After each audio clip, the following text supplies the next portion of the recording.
TVS পডকাস্টে আপনাদের স্বাগত জানাচ্ছি। আমি শাওন হাসনাত। আজ আমরা কথা বলবো বিশ্বজুড়ে যুদ্ধ সংঘাত বাড়ছে কেন এই বিষয়ে। রাশিয়া ও ইউক্রেনের মধ্যে চলছে যুদ্ধ।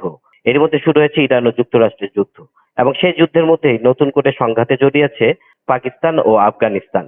কাবুলে এক বিমান হামলায় অন্তত 400 জন নিহত হয়েছেন বলে জানা গেছে। সেক্ষেত্রে পাকিস্তান আফগানিস্তান যুদ্ধ কি আসন্ন? বিশ্বজুড়ে এই যুদ্ধ সংঘাতের কারণ ও প্রভাব কি, এই বিষয়ে কথা বলতে আমাদের সঙ্গে যোগ দিয়েছেন সাবেক রাষ্ট্রদূত ও আন্তর্জাতিক সম্পর্ক বিশ্লেষক এম হুমায়ুন কবির। জনাব হুমায়ুন কবির, আপনাকে স্বাগত জানাচ্ছি। ধন্যবাদ আপনাকে। জি, আমি শুরুতে আপনার কাছে জানতে চাচ্ছি যে বিশ্বজুড়ে আসলে একটা যুদ্ধ সংঘাতের পরিস্থিতি আমরা দেখতে পাচ্ছি, এটা কারণ কি? আপনার কাছে কি মনে হচ্ছে?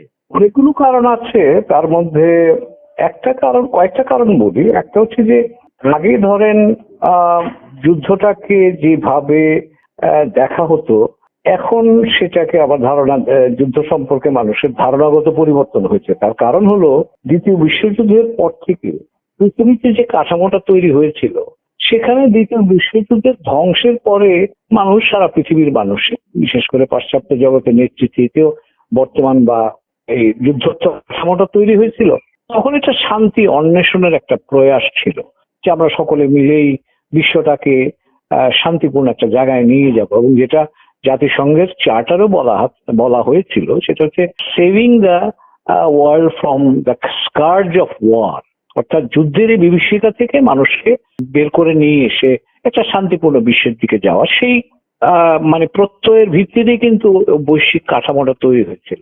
যেটা হচ্ছে গত আপনার 2-3 দশক ধরে যে জিনিসটা দেখতে পাচ্ছি, যে এখানে ক্রমাগত শক্তি, যার শক্তি বেশি সেই তার শক্তি প্রদর্শন করবার একটা প্রবণতা তৈরি হয়েছে।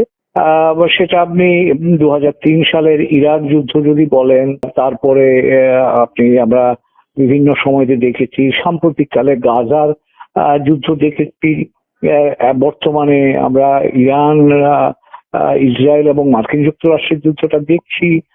ইদানিং কালে আবার আমাদের এই অঞ্চলে, দক্ষিণ এশীয় অঞ্চলে সার্কের সদস্যভুক্ত 2 রাষ্ট্র পাকিস্তান এবং আফগানিস্তানের মধ্যে সংঘাত বাড়ছে। এখন এই প্রধান কারণ যদি বলি সংক্ষেপে, সেটা হচ্ছে যে আমাদের ধারণা যেটা ছিল যুদ্ধটাকে দূরে রাখা এবং শান্তির অন্বেষণ করা, এই ধারণা থেকে আমরা মনে হয় বেরিয়ে এসে এখন শক্তির মধ্য দিয়ে আমার আধিপত্য বিস্তার করা, এটাই প্রধান এক ধরনের বলা যায় যে দৃষ্টিভঙ্গি হিসেবে আবির্ভূত হয়েছে। সেটা বড় বড় শক্তি যারা আছে তাদের মধ্যে যেমন দেখছি, যেমন আপনি বলছিলেন একটু আগেই ইউক্রেনে রাশিয়ার আক্রমণ যদি বলেন, তার আগে যেমনটা বললাম 2003 সালে ইরাকে মার্কিন যুক্তরাষ্ট্রের আক্রমণ, পরবর্তীতে লিবিয়াতে 2011 সালে যে সামরিক ব্যবস্থাপনা, এবং তার ফলে যে এখন পুরো মধ্যপ্রাচ্যে যে এক ধরনের লণ্ডভণ্ড অবস্থা যদি আমরা বলি, বা অস্থিরতা যদি বলি, এবং সাম্প্রতিককালে গাজার ঘটনা। তো কাজেই এখন এই শক্তি প্রদর্শনের একটা আমি বলবো একটা টেমপ্লেট বা একটা ধারণা তৈরি হয়েছে।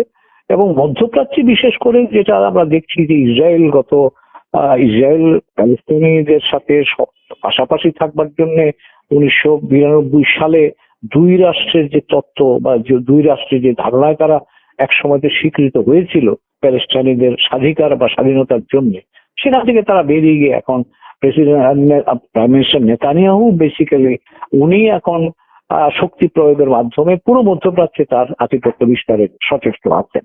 তো কাজেই এখন আমরা এখানেও দেখতে পাচ্ছি যে আফগানিস্তান যুদ্ধে যেটা বললেন, পাকিস্তান আফগানিস্তান গত কয়েকদিনের ঘটনা প্রবাহ এবং গতকালের এই 400 জন মানুষ মারা যাওয়া, এখানেও কিন্তু আমরা সেই মধ্যপ্রাচ্যের একটা ছায়া দেখতে পাচ্ছি। পাকিস্তানের পত্রপত্রিকা বা বিভিন্ন এই অঞ্চলের পত্রপত্রিকা দেখলে দেখা যায় যে পাকিস্তান এবং ইরান যুদ্ধকালীন সময়তে বিশেষ করে পাকিস্তান আলোচনায় এসছে, অর্থাৎ ইসরায়েলের নিশানার মধ্যে পাকিস্তান আছে, এইরকম কথাবার্তা কিন্তু পাবলিক ডোমেইনে আমরা দেখেছি। পাকিস্তানের মধ্যে একটা আশঙ্কা তৈরি হয়েছে এখন যে আফগানিস্তানকে ব্যবহার করে ইসরায়েল এবং ভারত পাকিস্তানকে কোণঠাসা করার চেষ্টা করছে কিনা, এবং তারই পাল্টা হিসেবে পাকিস্তান প্রিএমটিভলি আবার চেষ্টা করছে সেটাকে প্রতিরোধ করার জন্য।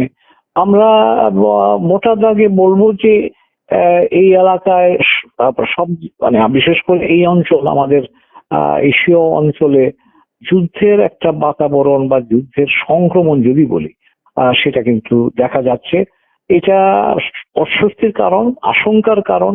কারণ এই নৃশংসতা যেটা আমরা গাজায় দেখেছি, এখন ইরানে যেটা দেখছি, উপসাগরীয় অঞ্চলে যে ধরনের অস্থিরতা দেখছি, আমাদের এই অঞ্চলে যেভাবে পাকিস্তান এবং আফগানিস্তানের মধ্যে যুদ্ধ বা আমি বলবো যে এটা আরো বেশি বারবার যে আশঙ্কাটা মনে হচ্ছে এখন, এগুলো সবই আমাদের জন্য আশঙ্কা তৈরি করছে।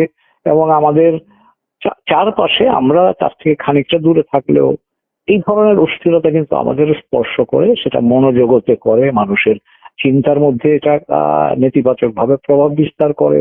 মধ্যপ্রাচ্যের যুদ্ধ তো এখন আমাদের বাস্তবিক অর্থেই আমাদের জীবনকে নেতিবাচক ভাবে প্রভাবান্বিত করছে।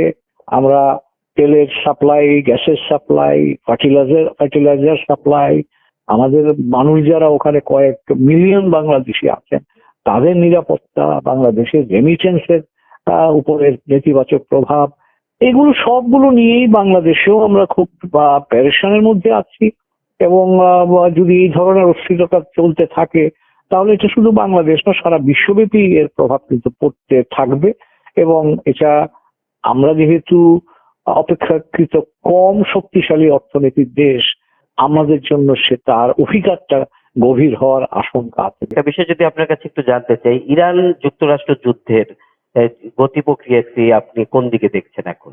এটা দুইটা দিকে যাবার প্রবণতা আছে, আমি সহজ করে বললাম। একটা হচ্ছে যে এটা যে ক্রমাগত জটিল হচ্ছে, এটা প্রমাণিত, আমরা বুঝতেই পারছি।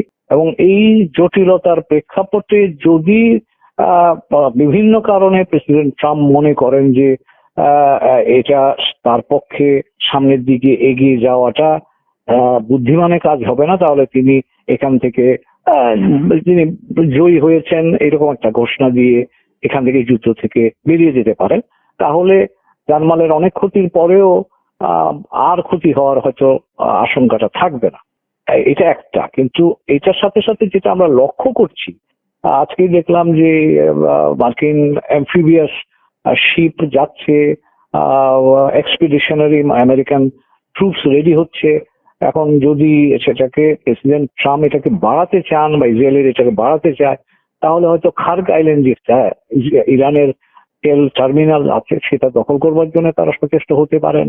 এবং সেটা হলে ইরান ইতিমধ্যেই হুমকি তো দিয়ে রেখেছে যে তারা তাহলে মধ্যপ্রাচ্যের এই উপসাগরীয় অঞ্চলে সবগুলা তেল উৎপাদন ক্ষেত্র বা তেল শোধনাগার গুলোর উপর তারা আক্রমণ চালাতে পারে। তার অর্থ হচ্ছে ইতিমধ্যেই উপসাগরীয় অঞ্চলে বা নিরাপত্তার ঝুঁকি তো আছেই, অস্থিরতা চলছে, ওই দেশগুলোর অর্থনীতি বলেন, নিরাপত্তা বলেন, সবই শঙ্কার মুখে। কিন্তু যদি ইরান বড় ধরনের আক্রমণ চালায়, ইরান নিজে আবার খার্গ আইল্যান্ড আক্রান্ত হয়, তাহলে আমি মনে করি যুদ্ধটা বিস্তৃত হওয়ার, গভীর হওয়ার একটা আশঙ্কা। এবং তাতে করে ওই অঞ্চলে তো ধ্বংসযজ্ঞ গভীর হবেই, বিস্তৃত হবেই, তার সাথে সাথে কিন্তু সারা বিশ্বের অর্থনীতি একটা বড় ধরনের ঝাঁকুনির মধ্যে পড়বে। এবং বলা বাহুল্য যে আমরা যেহেতু কম শক্তিশালী দেশ অর্থনৈতিক ভাবে, এই ঝাঁকুনিটা আমাদের ক্ষেত্রে এটা বেশি করে অনুভূত হওয়ার আশঙ্কা থাকবে। স্যার, ট্রাম্পের যারা মিত্র তারা কিন্তু ট্রাম্পকে সেভাবে সাড়া দিচ্ছে না, এই বিষয়ে আপনি কি বলবেন?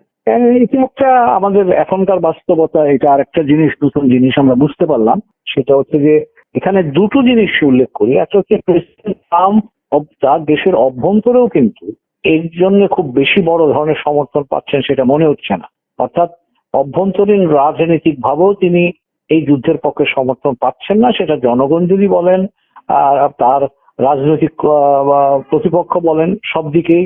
এবং সেখানেও কিন্তু অর্থনৈতিক ভাবে চাপ বাড়ছে, যেটা রাজনৈতিক ভাবে তার জন্য নেতিবাচক ফলাফলের দিকে যেতে পারে।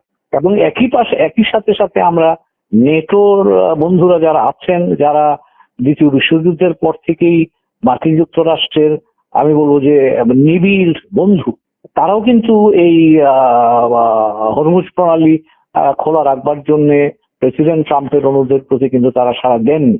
তার অর্থ দাঁড়ালো পশ্চিমা জগতে এতদিন পর্যন্ত তারা এক ধরনের আমি বলতে পারি যে এক ধরনের সলিডারিটি যেটা তারা দেখাতো, এই সলিডারিটিটা মনে হচ্ছে যে একটু চিট ধরেছে।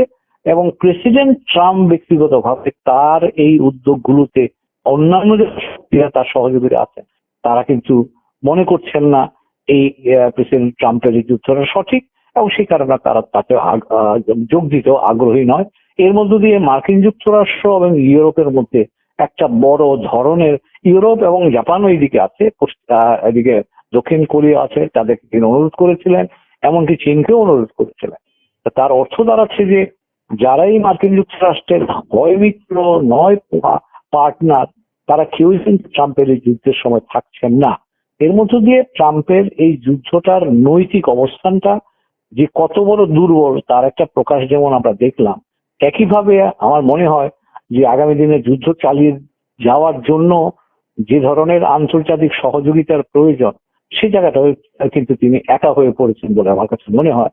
এখন যদি তিনি সেটাকে বস্তুনিষ্ঠ ভাবে এটাকে মূল্যায়ন করেন এবং এখান থেকে শিক্ষা নিয়ে যদি এই যুদ্ধ থেকে বেরিয়ে আসবার জন্য তিনি সচেষ্ট হন, তাহলে আমার ধারণা ক্ষয়ক্ষতিটা হয়তো কমানো যাবে, জীবন ওখান থেকে মানুষের জীবন হানি থেকেও আমরা হয়তো তাদেরকে রক্ষা পাবো।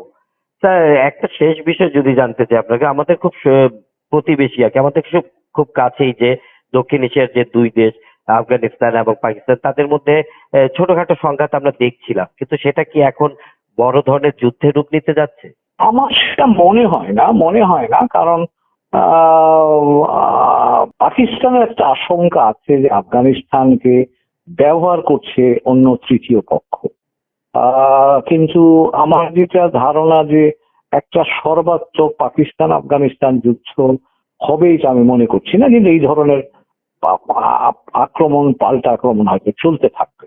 কারণ পাকিস্তান এবং আফগানিস্তানের যে ক্ষমতার ভারসাম্য বা তাদের যে সামরিক শক্তির বিন্যাস, তাতে করে আমি মনে করছি না যে পাকিস্তান আক্রমণ করে বা তার সাথে একটা সরাসরি যুদ্ধে গিয়ে তার জন্য লাভবান হবে। তো কাজেই সেখানে আফগানিস্তান তার মতো করে পাকিস্তানকে আঘাত করার চেষ্টা করবে, একইভাবে পাল্টাভাবে পাকিস্তানও হয়তো আফগানিস্তানকে তার কার্যক্রম থেকে দূরে রাখবার জন্য যেটুকু পাল্টা ব্যবস্থা নেওয়ার দরকার সেটুকু নেবে। যুদ্ধ যদি কোনো কারণে বেঁধেই যায়, তাহলে সেক্ষেত্রে স্যার দক্ষিণ এশিয়ার অন্যান্য দেশগুলোর উপর কি প্রভাব পড়তে পারে, বাংলাদেশ সহ? এখানে আমাদের সাথে খুব প্রভাব পড়বার নাই, প্রভাব পড়বার মতো খুব বেশি জিনিস নাই, কারণ আফগানিস্তানের আমাদের সাথে সম্পর্কটাও ধরেন বলবো যে বৈশ্বিক খুব বেশি নাই, কিন্তু দক্ষিণ এশিয়ার দেশ হিসাবে নিশ্চয়ই আমরা কূটনৈতিক ভাবে এক ধরনের অস্বস্তিতে থাকবো। পাকিস্তানের সাথে আমাদের যেহেতু সম্পর্ক আছে, কিন্তু এই অঞ্চলের সংঘাত এটা আমাদের কাছে কাম্য নয়, সেটা আমাদের জন্য বড় কথা। আপনাকে অসংখ্য ধন্যবাদ আমাদেরকে সময় দেওয়ার জন্য।